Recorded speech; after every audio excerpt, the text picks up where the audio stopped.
ভাই ফ্রাইডে উপলক্ষে নাকি পিসি কিনলেই গিফট দিচ্ছেন? পিসি কিনলেই থাকবে গিফটের ছড়াছড়ি এবং ওয়ারেন্টি সম্পূর্ণ প্রোডাক্ট থাকবে।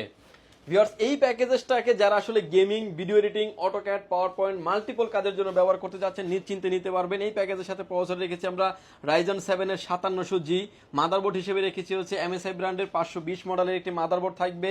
র্যাম হিসেবে রেখেছি কিংসম্যানের DDR4 32 মেগাহার্টজ এর হোয়াইট কালারের একটি র্যাম থাকবে। SSD স্টোরেজ থাকবে হচ্ছে অস্কো ব্র্যান্ডের 256GB Gen 3 একটা NVMe থাকবে। রিড জেট থাকবে হচ্ছে 3000 থেকে 3500। কেসিংটা দেখতে পাচ্ছেন খুবই চমৎকার একটা gaming casing, viral casing. Viral casing একটা ইনফিনিটি হাইপ পাবেন। ওবিও ব্র্যান্ডের T2W মডেলের একটা গেমিং কেসিং থাকবে, যেটাতে 5টা ARGB ফ্যান থাকবে এবং ইনফিনিটি হাইপ পাবেন। এবং হচ্ছে পাওয়ার সাপ্লাই হিসেবে থাকবে সেফওয়ে ব্র্যান্ডের বিগ ফ্যান লং কেবলের পাওয়ার সাপ্লাই, যদিও 550 ওয়াট দেওয়া আছে, জেনুইন পাবেন আপনি 300 ওয়াট। প্যাকেজের প্রাইস কেমন পাবো ভাই? প্যাকেজটির প্রাইস থাকবে হচ্ছে মাত্র 32,900 টাকা। নিতে হলে আসতে হবে পাওয়ারল্যান্ড বিডিতে। নিতে হলে আসতে হবে পাওয়ারল্যান্ড